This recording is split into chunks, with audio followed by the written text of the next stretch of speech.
It's a bad habit. And people do it a lot. Folding your hands when your pastor is teaching. You are telling him that what he's saying is not worth your writing. And it is said that the faintest ink is better than what? Long memory or whatever. Sharp brain. The faintest ink. You can forget easily. So it is better you write something. And you see, it is not just that. I also see that as a sign of pride.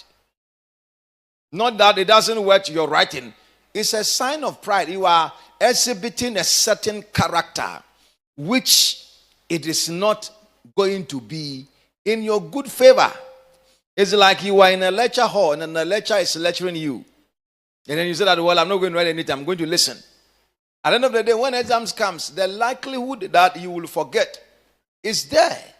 That is why in a lecture hall, people go with their recorder, their books, notebooks, and then begin to write. So when you are in church and they are teaching or preaching and you fold your arms, you are speaking a lot. And these are some of the mistakes people do in church. And they tend to be that God is not blessing them. No. It's not that God is not blessing you. You have chosen that path. You have chosen that path. Even Paul, who wrote most of the epistles, said that he said to Timothy, when you are coming, bring my books, my parchment, bring it, so that I can read to refresh my memory. So therefore, if you don't write anything, what are you going to read to refresh your memory? I'm not talking to somebody at all. So these are some of the signs. And just as I said, it's not just that you are not saying, you are saying that you know more than what you are being taught. You are saying that you are above.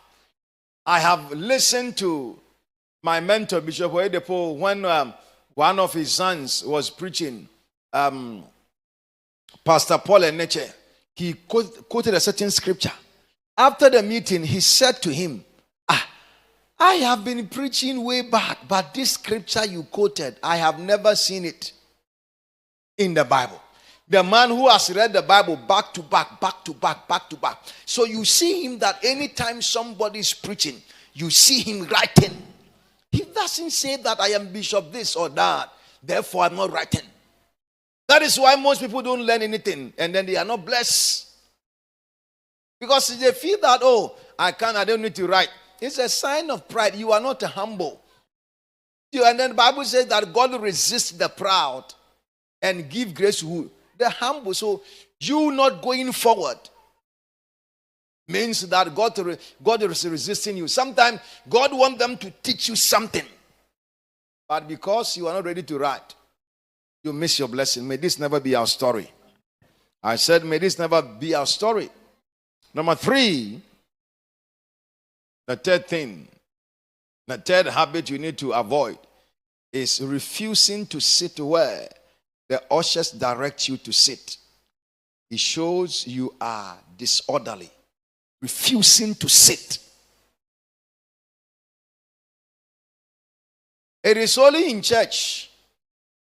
That is why when you put a member somewhere to sit, they will begin to argue. Don't you know my status? Don't you know where I am? Don't you know who I am? Don't you know where I am coming from? It is only in church. But when you go to public space or when you go to parliament, whatever they have reserved for visitors, whether you are whosoever, that is where you go and sit. And then when they direct you to go and sit there, you wouldn't say that I am so and so person, therefore I will not go and sit at that place. When you go to the palace, and then they say that they sit here, you wouldn't say that because I'm so and so person, I wouldn't sit there. Refusing to sit at the place where they want you to sit, or the ushers directing you, and then you refusing it, shows that you are disorderly person. You are indisciplined. You are indisciplined. When you board a flight, every flight, the seat they give you has a number.